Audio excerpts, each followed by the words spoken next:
فما أوتيتم من شيء فمتاع الحياة الدنيا وما عند الله خير وأبقى للذين آمنوا وعلى ربهم يتوكلون.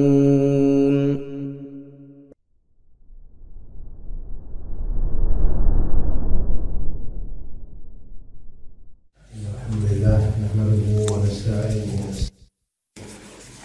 ونعوذ بالله من شرور أنفسنا وسيئات أعمالنا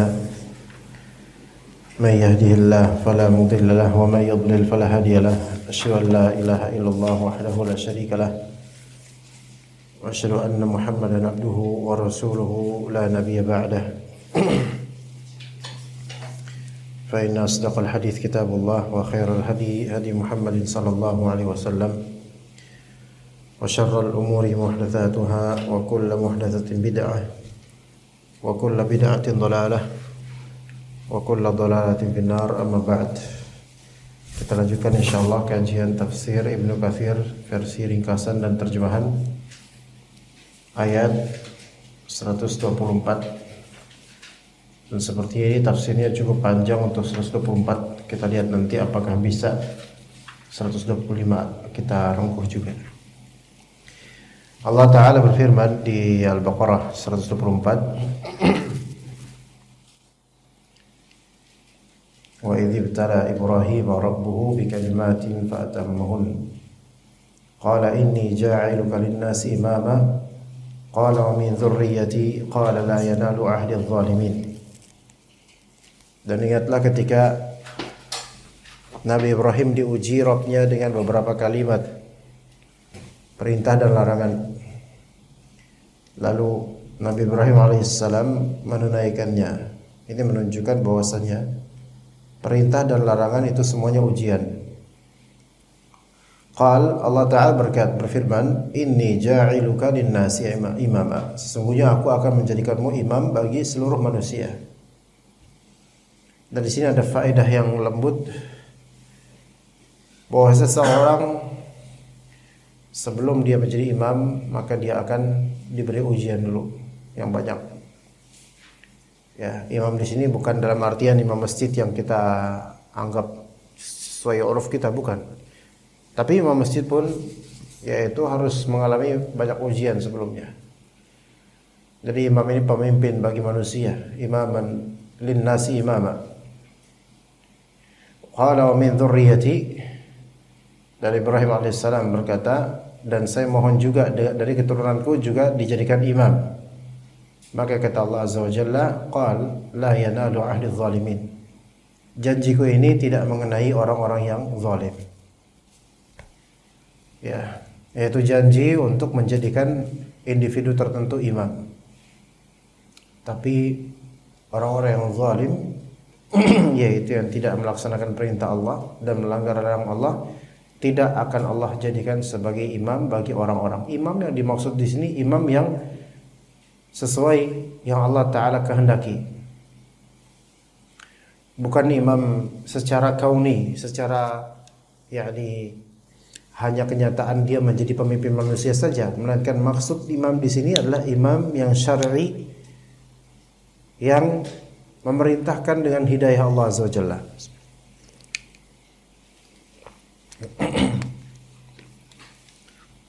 Adapun imam secara kauni hanya menjadi pemimpin manusia yang sifatnya legislatif dan seterusnya, tidak masuk dalam ayat ini.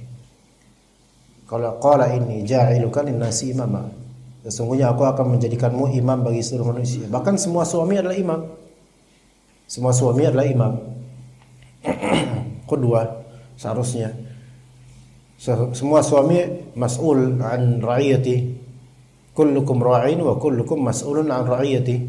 Setiap dari kalian adalah pembimbing, yaitu imam, dan setiap pembimbing atau imam itu diminta pertanggungjawabannya tentang rakyatnya, termasuk suami, bapak, ya, kepala rumah tangga. Maka ini imam.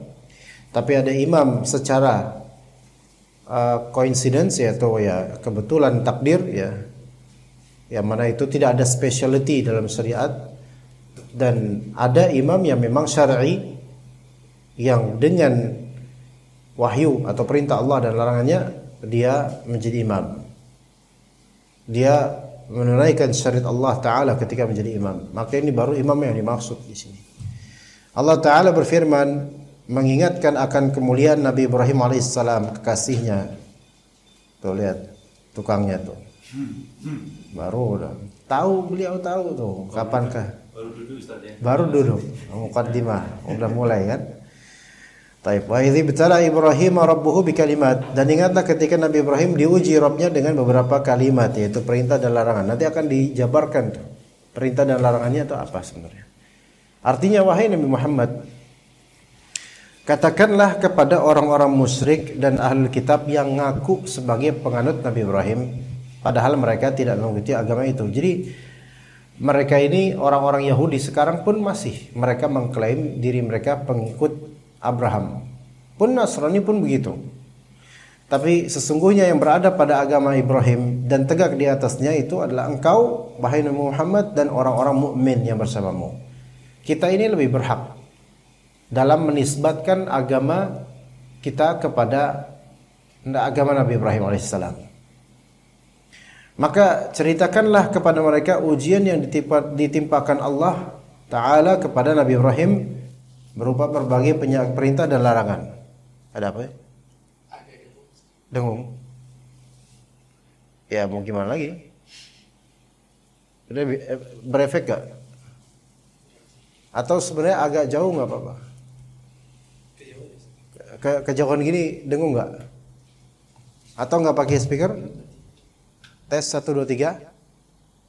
Kurang ya? Kurang. Bismillahirrahmanirrahim. Bisa gak? Ya kita lanjut aja.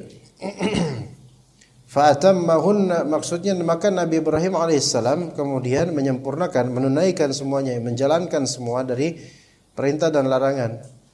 Maka di surat An-Najm ayat 37 Allah Ta'ala mengatakan wa Ibrahim alladzi waffa, dan Ibrahim yang selalu menyempurnakan janjinya kepada Allah. Maksudnya Nabi Ibrahim alaihissalam melaksanakan setiap apa yang dibebankan kepadanya. Ini kebalikan dari sebagian keturunan Nabi Ibrahim bawahnya nanti. Bani Israel. Bani Israel itu justru mereka rata-rata bukan menyempurnakan janji, malah justru dikisahkan dalam Al-Baqarah terutama karakter atau mental watak banyak Bani Israel, terutama Yahudinya yang kafirnya, itu mengkhianati perjanjian. Kullama ahadu ahdan nabadha fariqum minhum. Setiap mereka melakukan perjanjian, ya, itu selalu sebagian dari mereka melucuti perjanjian itu. Itu biasa orang-orang itu keturunan Nabi padahal mereka itu sebenarnya. Dan ini menunjukkan bahwasanya boleh jadi nenek moyang soleh, namun ada aja keturunan yang nyimpang gitu, yang bertentangan dengan prinsip nenek moyang. Ya, dan ini enggak yang disalin bukan nenek moyangnya gitu loh. Yang disalin bukan nenek moyangnya. Dan firman Allah Ta'ala bikalimatin, dengan beberapa kalimat, yaitu dengan seluruh syariat atau ketetapan perintah dan larangan. Udah mulai sedikit ini. Karena kalimat bisa dimaksudkan kalimat qadariyah, yaitu kalimat Allah yang berupa ketetapan takdirnya, seperti firman Allah Ta'ala mengenai Maryam alaihissalam, wa saddaqat bikalimati rabbiha wa kutubihi wa kanat minal qanitin. Dan dia yaitu Maryam alaihissalam membenarkan kalimat-kalimat Rabbnya dan kitab-kitabnya, yaitu ketetapan Allah dibenarkan oleh Maryam, dan dia termasuk qanit, yaitu orang-orang yang taat. Namun yang dimaksud dalam kalimat di bikalimatin fatammahun, kalimat untuk Nabi Ibrahim, yaitu kalimat syar'iyah, yaitu perintah Allah Ta'ala, perintah Allah Subhanahu wa Ta'ala dan larangannya terhadap Nabi Ibrahim alaihissalam. Jadi ketentuan-ketentuan Allah yang bersifat syariat. Dan itu bisa berupa berita yang benar maupun perintah untuk berbuat adil jika itu berupa perintah atau larangan. Jadi kayak Al-Quran itu semua kalimat syar'iyah yang mengandung khabar dan mengandung perintah atau larangan. Ya, semua itu harus kita sempurnakan dari segi apa? Tilawah. Waktu itu kita pernah bahas di sini tilawah. Yaitu seseorang mengamalkan konsekuensi dari khabar berupa percaya 100% bahwa ini benar dari Allah. Dan kemudian kalau perintah dan larangan, konsekuensinya kita taat terhadapnya. Ya. Jadi semua perintah dan larangan itu kalimat. Dan kemudian kata Allah Azza wa Jalla, qala inni ja'iluka lin-nasi imama. Sesungguhnya aku akan menjadikanmu imam bagi seluruh manusia ketika itu. Sebagai bapaknya para nabi nanti. Yaitu sebagai balasan atas apa yang telah dikerjakannya. Karena ia telah menjalankan perintah dan meninggalkan larangannya, maka Allah menjadikannya sebagai panutan dan imam bagi manusia yang selalu diikuti jejaknya. Kalau kita lihat lembaran sirahnya Nabi Ibrahim itu kan jejak dakwah beliau itu penuh dengan penentangan, ujian. Tapi tetap beliau istiqamah berdakwah, menunaikan perintah Allah, menjauhi larangan Allah. dan kita lihat gejolak kehidupan di Nabi Ibrahim alaihissalam, di setiap tempat di mana dia berpijak itu ada aja ujiannya. Bahkan dari awalnya dari Babilonia misalnya, yang itu asalnya Nabi Ibrahim di situ, kemudian juga bapaknya di situ, bagaimana beliau yang ketika usia belia itu berdakwah. Seluruh dari warga kampung semuanya sampai raja-raja Namrud itu tentang Nabi Ibrahim alaihissalam. Musuhnya banyak. Dan di Babilonia ketika itu penyembah selain Allah ada beragam macam sesembahan. Ada yang nyembah Namrud, raja yang disembah. Ada yang nyembah patung, mayoritas. Ada yang menyembah benda antariksa. Ya, maka ini yang didakwahi oleh Nabi Ibrahim alaihissalam. Namun gak ada yang ikut. Maka Nabi Ibrahim dicanangkan untuk dibakar aja. Ya ikut cuma satu, Siti Sarah. Ya kemudian menjadi istrinya. Udah, akhirnya hijrah kemana? Ke Mesir. Ke Mesir ujian lagi. Ketemu Raja Mesir yang kelakuannya seperti itu. Ya, karena ternyata Raja Mesir melihat ini Siti Sarah ini makhluk yang beda, nggak bisa dinakalin, maka diberilah budak oleh Raja Mesir, hadiah buat Siti Sarah, yaitu Siti Hajar. Siti Hajar itu budak Mesir.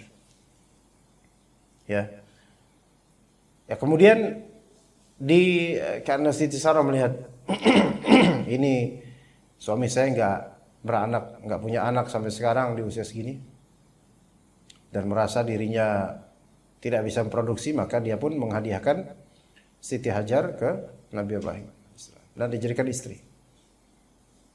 Kemudian tinggallah di mana? Di Syam. Tinggallah di Syam. Dan sekarang Palestina. Allah Ta'ala berikan kemudian Nabi Ismail alaihissalam melalui rahim Siti Hajar. Ya, orang-orang mikir, wah udah punya istri dua, enak nih mesti ini. Mikir enaknya doang. Kemudian apa yang terjadi? Fitnah yang terjadi yaitu setelah lahiran, cemburulah Siti Sarah. Dan Siti Sarah kemudian memburu dan mencari di mana Siti Hajar, pengen dicincang olehnya. Dicincang istri Nabi itu. Ya, itu kecemburuan perempuan itu udah nggak kenal dia istrinya Nabi, istrinya Ustadz, istrinya namanya cemburu. Bisa out of her mind gitu, bisa di luar pikiran, di luar nalar. Maka Nabi Ibrahim alaihissalam hijrahkanlah Siti Hajar menuju ke Mekah. Ini semua tuh kronologi itu semua isinya ujian yang berat dalam kehidupan yang kita tuh nggak pernah ngerasain sebegini ujiannya.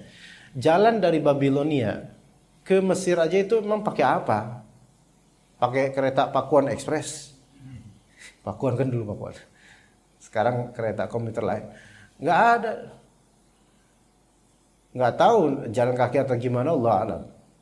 Kemudian Siti Hajar dihijrahkan ke Makkah dari Palestina, dari Syam, itu pun dengan Allah alam apa jalan kaki atau enggak, tapi itu subhanallah bawa anak yang masih kecil yang baru lahir. Kemudian ditinggalkan. Itu karena perintah Allah. Ini semua ibtila bi kalimatin, yaitu ujian dari Allah dengan kalimat-kalimat perintah dan larangan dari Allah Azza wa Jalla. Gitu. Sebelum betul-betul Nabi Ibrahim menjadi imamnya para rasul, menjadi bapaknya para rasul, menjadi imamnya manusia, itu ujiannya tuh berat banget jemaah. Ya. Maka nggak bisa seseorang, makanya mungkin bapak-bapak ya yang sudah berusia dan punya cucu ya, pasti sudah mengalami banyak ujian sehingga bisa menghandle keluarga dan bisa paham gitu. Sehingga seseorang itu ketika dia diuji oleh Allah Azza wa Jalla dengan perintah larangan,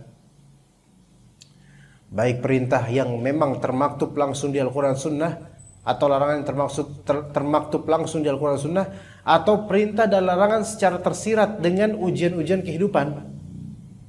Setiap ujian kehidupan kita itu pasti ada larangan untuk kita rem diri kita darinya, dan ada perintah untuk kita lakukan.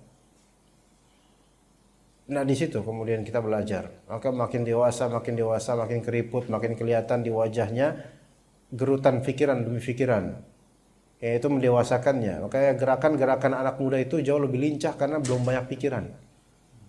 Orang tua gerakan-gerakannya mulai melambat karena banyak pikiran dan banyak penyakit. Iya makanya ya itu ajar ya, seperti itu. Ya. Kalau kita ngelihat video mungkin zaman-zaman kita waktu masih remaja, mungkin kita malu kelakuan gitu kan. Nah, Nabi Ibrahim alaihissalam namanya aja itu sudah menunjukkan beliau itu akan diuji dan menjadi imam. Makanya namanya Ibrahim. Kalau diarabkan atau di bahasa Ibrani kan, diarabkan itu menjadi Ab-Rahim, yaitu bapak yang penyayang. Dan kalau kita lihat pemimpin yang betul-betul sudah pernah mengalami dahsyatnya ujian bertubi-tubi dalam kehidupannya, dia akan mempunyai karakter yang sangat penyayang kepada orang-orang di bawahnya. Dan ketika ada orang di bawahnya itu mendapatkan ujian yang serupa atau ujian demi ujian, dia sudah tahu ini ujian, dia sudah bisa menasihati karena dia sudah berpengalaman dalam masalah ini. Itu seorang bapak, itulah seorang imam. Maka imam itu laki-laki. Ya. Taib. Jadi maka Allah menjadikannya sebagai panutan dan imam bagi manusia yang selalu diikuti jejaknya. Para ulama berbeda pendapat dalam menentukan kalimat-kalimat yang diujikan Allah Ta'ala kepada Nabi Ibrahim AS. Mengenai hal itu telah terdapat beberapa riwayat dari Abdullah bin Abbas radhiyallahu anhuma. Dari Ibnu Abbas, beliau mengatakan Allah Subhanahu wa taala menguji Nabi Ibrahim dengan taharah, bersuci, syariat bersuci, kayak kita juga ada. Yaitu 5 hal di bagian kepala dan 5 hal lagi di bagian badan. Nah, di bagian kepala taharah ketika itu adalah pemotongan kumis. Itu di bagian kepala kan 5, di bagian badan 5. Di syariat ketika syariat Nabi Ibrahim alaihissalam di situ, menurut Ibnu Abbas, pertama pemotongan kumis untuk kepala. Kedua madmadah berkumur.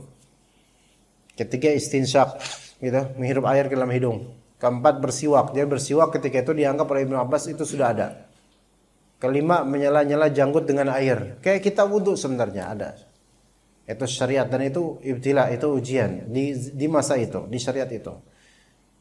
Dan 5 hal lainnya di bagian badan adalah memotong kuku, mencukur bulu kemaluan, khitan, mencabut bulu ketiak, serta mencuci bekas buang air besar dan bekas buang air kecil dengan air. Ini semua sebenarnya ada dalam Islam, dalam syariat Nabi Muhammad SAW.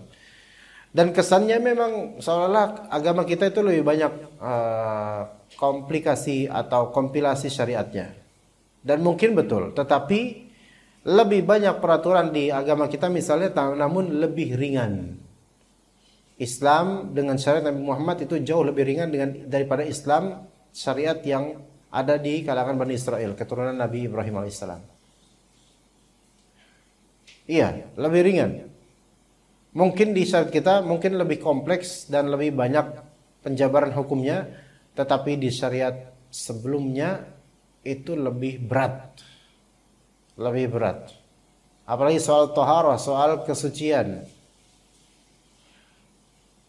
Berbeda antara Bani Israel versi kalangan Nabi Musa alaihissalam dengan Bani Israel di masa Nabi Isa alaihissalam. Di masa Nabi Musa alaihissalam dan nabi-nabi setelahnya itu mereka mendapatkan isr, yaitu beban yang lebih. Sehingga kalau misalnya pakaian kena najis itu wajib dipotong pakaian yang kena najisnya. Kalau misalnya badan kena najis, bahkan dalam salah satu syariat, bukan syariat, entah syariat atau mungkin buat-buatan mereka, Allah alam, tetapi kalau ada kulit kena najis yang eksternal kena kulit, maka kulitnya harus dikerik dan dipotong bagian kulitnya itu sehingga terluka. Itu di zaman-zaman itu. Ya. Ya, kita minta kepada Allah Subhanahu wa taala agar kita tidak dibebani isran kama hamaltahu 'alal ladzina min qablina. Jangan bebani kami dengan beban yang telah Engkau bebankan ya Allah kepada orang-orang sebelum kami. Karena kita enggak kuat. Ya begitu.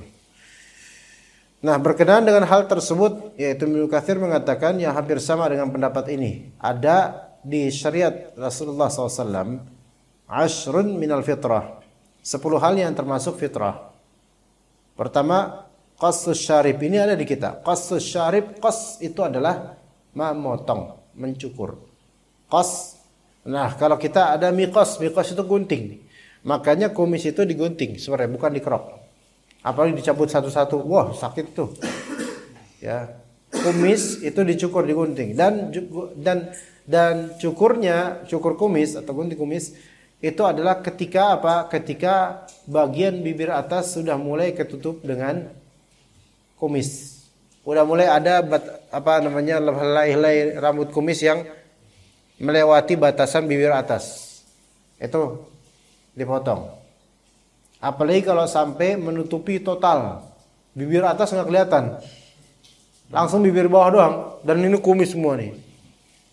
Itu malah itu penampilan itu sangat buruk, ya, seperti itu. Dan di antara faedahnya kenapa Islam memberlakukan pencukuran kumis, apalagi kalau sampai segini, maka para ulama berijtihad bahwasanya itu supaya tidak kotor. Kan kalau kita makan kan kena itu kumis, nggak enak banget. Kemudian nanti akan kesisa secuil nasi, cabai, mungkin simpen buat nanti kalau lapar kali, keselip di situ, ya, begitu, kuman-kuman dan seterusnya. Yang kedua, i'fa'ul lihyah, membiarkan jenggot, memanjangkan jenggot. Di sini i'fa, membiarkan jenggot, itu termasuk fitrah.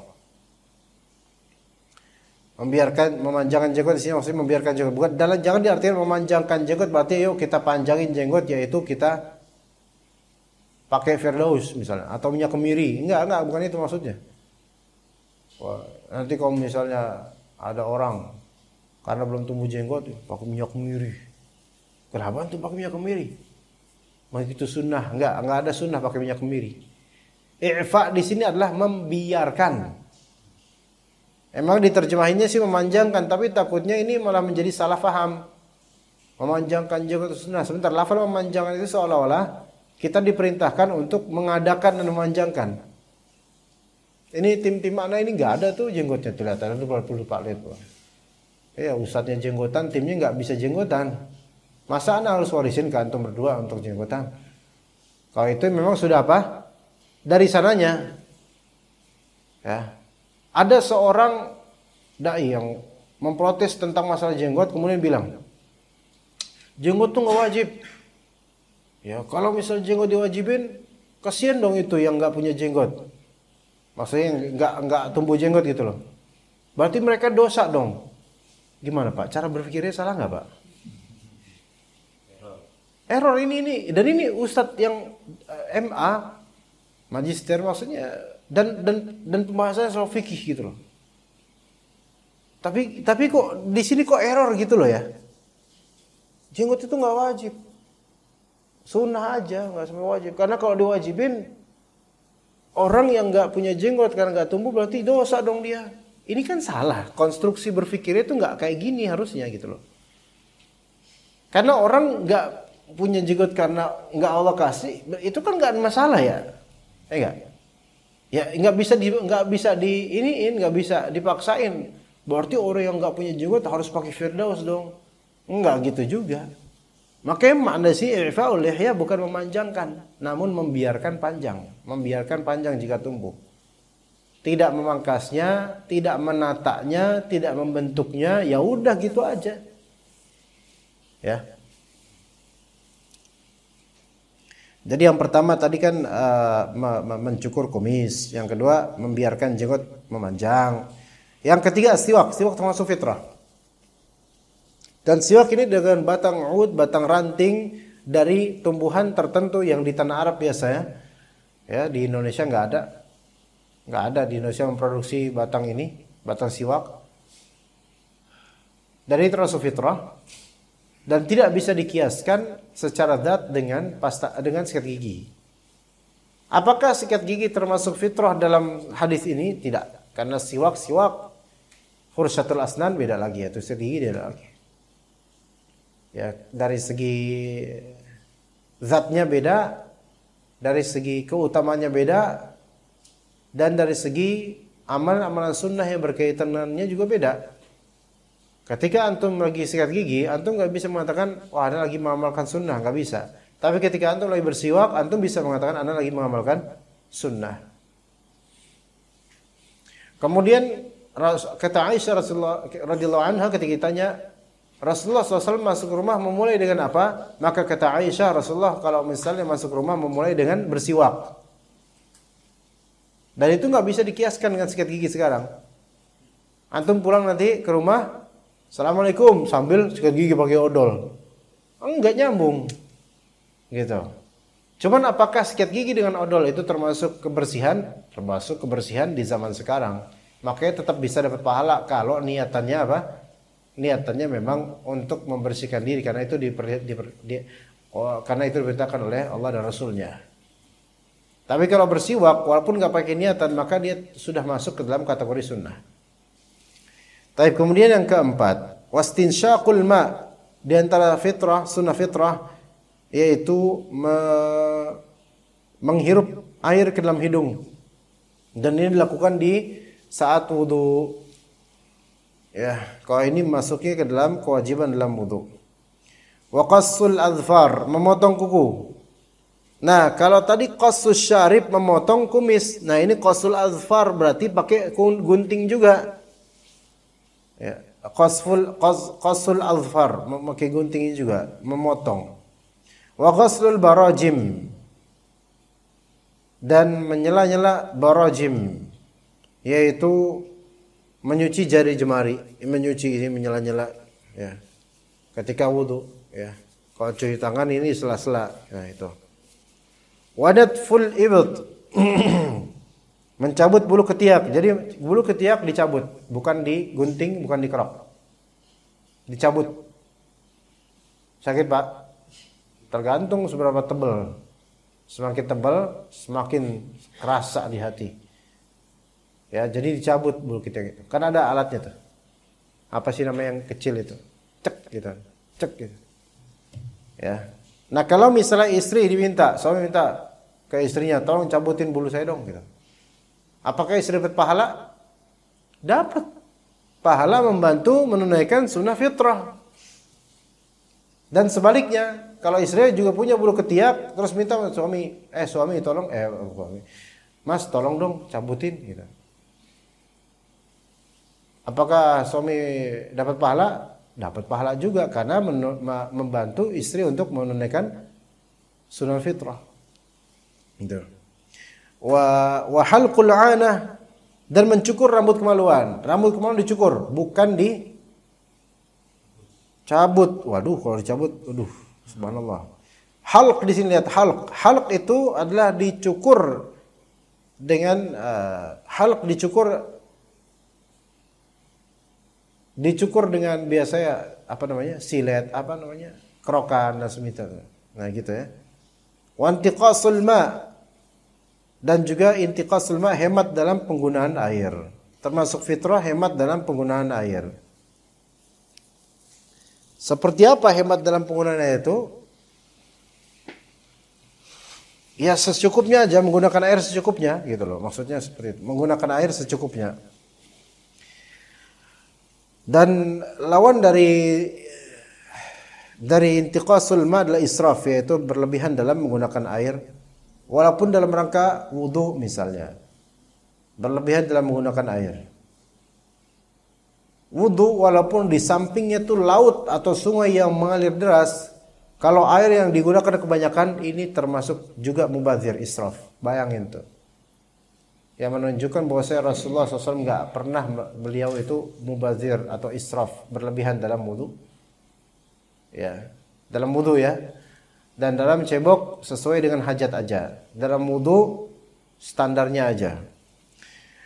Kemudian dari hadis Nabi SAW, beliau berkata dalam hadis lainnya, ini al-fitratu khams, fitrah itu ada 5. Ini hadis ini pernah kita bahas di Sunan Nasa'i di majelis kita ini. Al-khitan, al-istihdad, qassus syarid, taqlim al-adfar, wa nadful ibd. Udah semua disebutkan tadi. Al-Hasan al-Basri pernah menuturkan, demi Allah, Allah telah menguji Ibrahim dengan suatu masalah lalu ia bersabar atasnya. Diuji dengan bintang, matahari dan bulan dan ia mampu melampauinya dengan baik. Ngerti maksudnya, Pak? Diuji dengan matahari, bintang dan bulan. Maksudnya beliau itu ketemu dengan orang-orang yang penganut penyembahan terhadap antariksa. Maka beliau seorang diri kemudian berargumen di depan orang-orang itu. Di surat Al-An'am itu ada. Jadi berargumen di hadapan musuh-musuh dakwah itu adalah ujian tersendiri, Pak. Ujian tersendiri. Makanya para ustadz yang antum lihat mereka perkasa dan bisa gitu ngehandle jemaah, itu memang udah mengalami ujian demi ujian berjamaah gitu. Ustadz-ustadz pembimbing travel yang mahir dalam membimbing travel itu berarti sudah pernah mengalami asam garam, pahit asin. Ya. Ustadz-ustadz doktor itu pasti sudah mengalami banyak sekali ujian dalam edukasi formal mereka. Sehingga mereka kuat gitu loh. Seseorang tidak akan disebut kuat sebelum banyak melewati ujian. Ya. Ia tahu bahwa Rabb-nya tidak akan pernah lenyap. Kemudian ia mengarahkan wajahnya kepada Allah yang menciptakan langit dan bumi dengan cenderung kepada agama yang benar dan dia bukan dari golongan orang-orang musyrik. Setelah itu Allah Ta'ala menguji dengan hijrah. Ya. Di mana ia pergi dari negerinya dan pergi dari kaumnya dengan niat hijrah karena Allah Ta'ala. Itu ada kronologi lagi sampai ke Mesir, kemudian sampai akhirnya ke Syam. Juga diuji juga dengan api, yaitu dibakar sebelum hijrah, sebelum masih di kaumnya nih. Diuji dengan api yang membakar, tapi enggak membakar. Allah Ta'ala selamatkan. Dia pun menghadapinya dengan penuh kesabaran. Subhanallah, menghadapi kaumnya dengan penuh kesabaran, menghadapi dihukum kaumnya dengan penuh kesabaran. Namun lihat, Nabi Ibrahim pernah enggak antum lihat gusarnya itu gusar banget gitu? Enggak. Diceritakan ya biasa, ya ketawakal Allah aja, kekeluh kesahnya ke Allah aja. Ya. Orang kan akan menyangka bahwa wah ini kesian banget, Nabi Ibrahim pasti galau, pasti sedih, pasti kebakar dan seterusnya dari spekulasi. Namun ternyata orang yang imannya tinggi dan dia bersabar atas ujian yang dia hadapi, ternyata lebih tenang daripada orang yang enggak lagi diuji. Ya. Ternyata lebih tenang, lebih bisa menghandle daripada orang yang lagi nggak diuji. Yang mana orang yang lagi nggak diuji nyangka ini orang yang diuji pasti lagi kebingungan, kesulitan hidup. Padahal sebaliknya, malah semakin dekat sama Allah dan semakin tenang. Gitu loh. Ternyata banyak sekali beban-beban kehidupan yang justru membuat seseorang itu semakin tenang. Ajaib ya. Tapi karena apa? Karena iman. Karena tahu ilmunya. Dan betapa banyaknya ketidakpunyaan beban itu justru membingungkan orang. Membuatnya gusar, gabut, bingung mau ngapain. Namun baru diselengkat sedikit jatuh karena nggak kuat. Ya. Kita ini kadang melihat nih, para ustadz misalnya, antum lihat asatizah kita yang diusir misalnya apa, dihentikan kajiannya. Waktu ketika misal Ustaz Firanda di Aceh beberapa tahun lalu tuh, kan memang riskan di sana itu. Karena karakternya juga memang karakter suku di sana memang Masya Allah. Kalau sudah perlawanannya itu Masya Allah di sana. Ya beliau lagi kajian kan, dan ini sudah terprediksikan bahwasanya akan ada intimidasi dan juga akan ada perlawanan. Dan orang-orang sana itu nggak bakal mau melawan atau menentang kecuali rame-rame. Memang karakternya seperti itu. Maka kemudian diberitahu oleh panitia dan beliau menanggapi dengan tenang. Beliau dengan tenang, terus selesai kajian, bubar kajian, terus kan kemudian diamankan gitu. Kita mungkin orang luar, maksudnya orang yang tidak berkecimpung di lapangan, akan berpikir, berat itu Safrana, berat jadi beliau, itu pasti lagi nggak tahu, mungkin lagi nangis, lagi gimana gitu. Ya Allah, kasihan banget ya Allah, tolong beliau ya Allah, kasihan beliau gitu kan kita. Karena kita merefleksikan beliau versi gambaran kita yang kalau kita jadi beliau ya mungkin kita udah pipis di celana, mungkin nggak ketakutan tapi enggak beneran juga enggak. Asatizah kita itu malah mereka tuh terlihat rileks. Karena insya Allah lebih tahu ya. Tapi husnudzon anak mesti terlihat lebih rileks, lebih bijak, lebih baik, lebih tenang. Ustaz Syafiq misalnya, yang belakangan tempo hari itu, kapan terakhir itu di mana ya? Anda lupa Surabaya. Iya. Subhanallah. Antum kan ngelihat beliau tenang. Ya. Dan asatizah lainnya, dari asatizah sunnah, antum lihat beliau tenang. Ketenangan itu terwujud di apa? Kalimat dan juga sorot mata, tenang. Bukan yang panik terus cari kambing hitam, enggak, tenang. Kenapa kok orang-orang ini, hafizahumullah, dan juga sebelumnya para nabi terutama, kenapa mereka terlihat tetap tenang dan tetap berdakwah, tetap istiqamah? Karena enggak seperti persangkaan kita, jemaah. Iman mereka tinggi. Kesabaran mereka luas, hati mereka luas, dan mereka punya sifat memaafkan. Itu yang membuat tenang. Gitu loh. Ya, kalau kita yang masih awam seperti ini ya belum tentu setenang itu. Maka beban hidup dan ujian ketika kita leburkan dengan iman, ilmu, amal soleh, yakin pada Allah, tawakal pada Allah, itu kita mendapatkan level ketenangan yang lebih tenang dari sebelumnya. Lebih tenang dari sebelumnya, subhanallah. Ya. Adapun kalau misalnya kita tingkahi beban dan ujian hidup yang Allah titipkan ini, kita tingkahi dengan kurangnya iman, malas nuntut ilmu, enggak mengalihkan ke amal soleh, kurang percaya sama Allah, kurang tawakal sama Allah, maka enggak dewasa dong. Enggak bakal jadi imam yang kayak gini, kekanak-kanakan terus. Itu yang selalu harus kita nasihati ke istri-istri kita. Karena perempuan itu yang Nabi SAW katakan bengkok. Makanya dikomparasikan antara laki-laki dan perempuan. Ketika mengeluhkan keadaan, perempuan jauh lebih tinggi rate-nya dibandingkan laki-laki. Yang justru mengeluhkan keadaan itu menunjukkan kekurang sabaran, kekurang percayaan sama Allah. Yang itu tidak akan membuat orang ini bisa menjadi pemimpin, nggak bisa. Sekarang coba kalau pemimpin curhat terus, Pak. Pemimpin dikit-dikit curhat. Ada salah sedikit curhat dia, nggak teguh, nggak bisa. Orang bakal meremehkannya. Coba kalau Nabi Ibrahim dakwah ke sini ditentang, curhat dia sama umat lain. Dakwah ke umat lain ditentang, curhat dia sama jemaah. Pasti orang-orang akan bilang ente tuh nggak pantas dakwah. Gitu. Nggak pantas dakwah. Karena pemimpin, imam, orang kuat itu nggak bisa berlaku seperti itu. Melainkan keluh kesahnya ke siapa? Allah Subhanahu wa taala.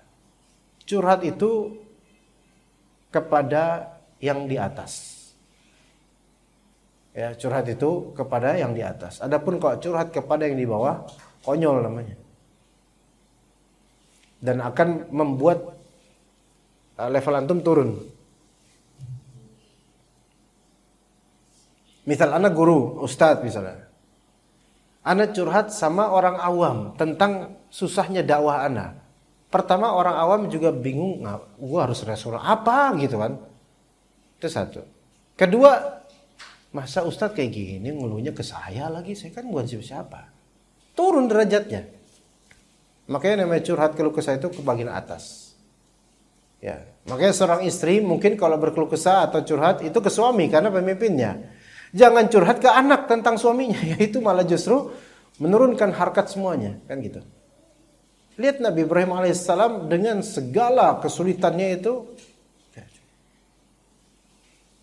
Nabi Ibrahim alaihissalam ketika membawa Siti Hajar ke Mekah jalan kaki, di depan Nabi Ibrahim di depan, sampai Siti Hajar nggak henti-hentinya beliau nanya, mau dibawa kemana kami? Ini kan baru punya anak pak. Itu kalau kita sebagai suami sekarang, terus baru lahiran istri kita, habis itu kita bawa ke tempat asing dan kita asingkan, itu jadi buruan mertua, yakin itu? Ya. Tapi ini kan perintah Allah. Itu enggak dijawab oleh Nabi Ibrahim apa yang ditanyakan oleh Siti Hajar. Itu dalam Sahih Bukhari ceritakan. Mau dibawa kemana? Kami mau diapain? Enggak dijawab oleh Nabi. Ini imam nih kayak gini. Enggak semua tanya harus dijawab. Walaupun dirongrong, direntet terus pertanyaan, enggak. Kalau memang jawaban membuat permasalahan semakin besar, diam. Ini menunjukkan dalam Islam, wallahu a'lam, diam kadang lebih selamat. Kalau berbicara itu malah justru memperkeruh atau menimbulkan fitnah. Diam lebih selamat. Jadi tidak semua diam itu buruk. Ya. Maka baru ketika Siti Hajar mengatakan, Allahu amaraka bihadza, apakah Allah yang memerintahkanmu untuk melakukan hal seperti ini, membawa kami ke tempat asing, nggak jelas di mana, nggak tahu gimana, ini anak-anak baru masih baru bayi. Apakah Allah yang memerintahkan begini? Baru Nabi Ibrahim menoleh dan bilang, "Na'am." Itu pun jawabnya na'am, nggak banyak penjelasan. Na'am. Maka kata Siti Sarah, oh ini iman seorang istri yang luar biasa. Idzan kalau begitu Allah tidak mungkin menelantarkan kita. Ujian juga buat Siti Hajar, Pak. Nah, ini pahami baik-baik dan juga untuk diri kita dan untuk anak cucu kita. Kisah-kisah seperti ini, Pak. Ada faedah-faedah yang luar biasa untuk kehidupan kita. Lihat Nabi Ibrahim alaihissalam ketika dirongrong pertanyaan oleh istrinya, yaitu Siti Hajar, dan wajarlah seorang istri nanya terus kayak gitu. Nabi Ibrahim diam bukan karena nggak sayang, diam bukan karena nggak peduli. Diam karena menunggu sampai ini istri punya pikiran untuk bertanya sesuatu yang memang cocok untuk ditanyakan, untuk dipastikan. Ya. Dan diam tanpa menjawab dengan rongrongan pertanyaan itu membutuhkan kesabaran ekstra, Pak. Diam sambil ditusuk-tusuk dengan pertanyaan itu membutuhkan kesabaran ekstra. Ya, itu. Kemudian lihat kesolehan dari Siti Hajar. Ketika dia tahu bahwasanya ini perintah Allah, kalau kita tunaikan perintah ini, nggak mungkin Allah menelantarkan kita. Subhanallah, tauhid, yakin sama Allah, dan ternyata betul jawaban dari Allah. Kemudian maka justru Nabi Ismail menjadi nabi. Dan kemudian Allah Subhanahu wa taala jadikan suku-suku setelahnya orang Arab. Ya, itulah Nabi Ibrahim alaihissalam dan keluarganya. Ya.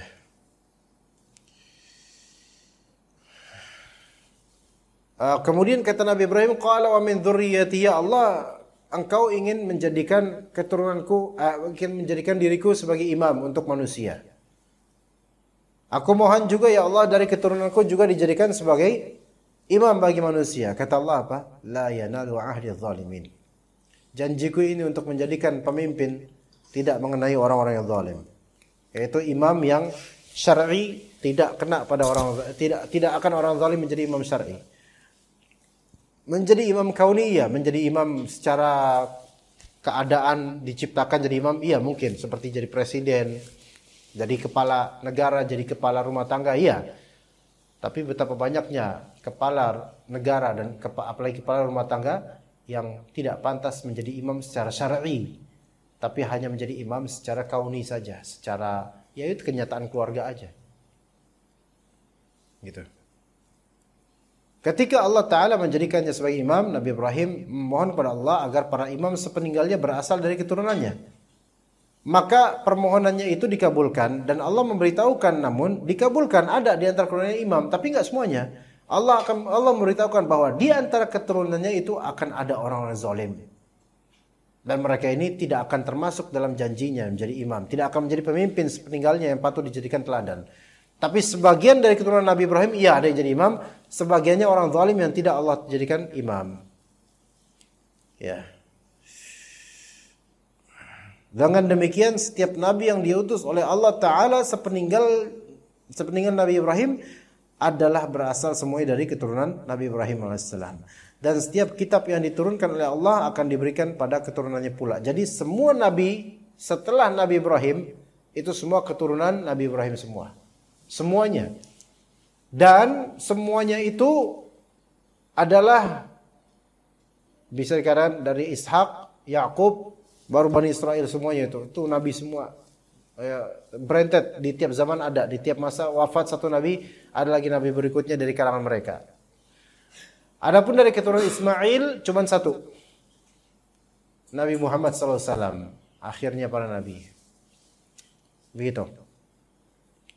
Orang Arab itu keturunan Nabi Ibrahim enggak? Keturunan Nabi Ibrahim, banyak yang zalim, banyak yang zalim. Maka kekosongan antara Nabi Ismail sampai Nabi Muhammad ini di Arab ini ya enggak ada nabi dan banyak orang zalim yang kemudian menyembah berhala. Ini enggak bisa jadi nabi kalau gini, ya. Taib. Kemudian dikatakan oleh Sa'id bin Jubair maksudnya la yanalu 'adil zalimin, maksudnya adalah bahwa orang musyrik itu tidak akan menjadi pemimpin. Ya, janji Allah Ta'ala yang diikatkan kepada hamba-hambanya adalah agamanya. Artinya agama Allah tidak akan mengenai orang-orang yang zalim. Taib. Ini menunjukkan bahwasanya keturunan Nabi itu tidak terjamin semuanya saleh. Sebagiannya zalim, gitu.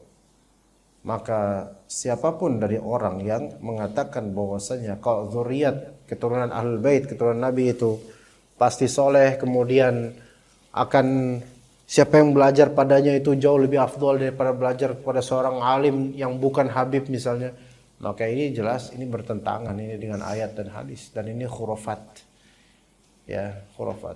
Mencium tangan Habib itu lebih afdol daripada mencium tangan siapapun dari orang lain, itu juga khurafat. Ya. Buktinya Nabi Ibrahim alaihissalam Allah katakan pada keturunan kamu sebagiannya itu adalah orang-orang zalim, sebagiannya. Iya. Gitu. Orang-orang Yahudi itu kan mereka Bani Israel, keturunan Nabi Ibrahim ya kan. Tapi antum lihat kelakuan mereka. Kita keturunan Bani siapa, Pak? Bani Umayyah.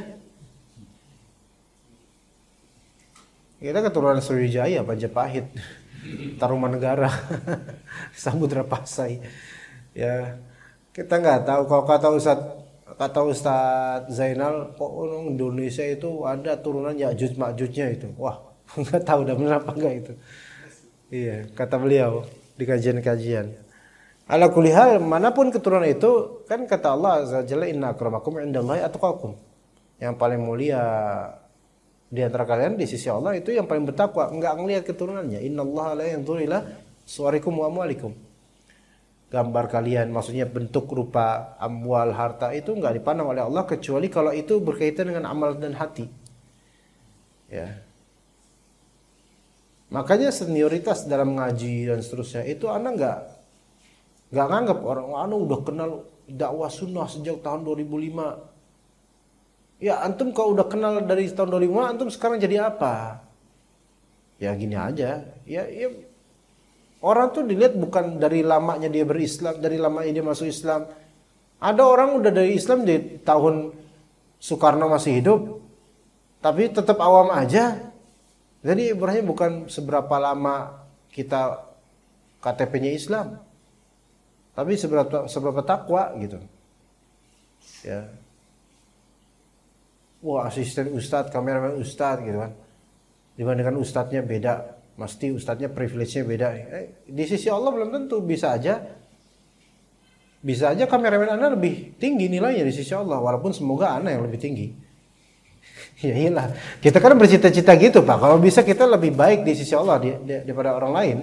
Fastabiqul khairat gitu kan. Tapi kita nggak tahu pastinya gimana. Yang duduk di atas begini belum tentu di sisi Allah lebih tinggi derajatnya dibandingkan yang duduk di bawah. Ya, gitu. Privilege itu keduniaan. Ya, yang sahih adalah kita mendapatkan ridha Allah. Itu yang menjadi privilege tersendiri, yaitu akan terefleksikan di seberapa istiqomah kita dan nanti di hari akhir. Dapat syafaat, dinaungi dengan naungan dari Allah Azza wa Jalla, gitu.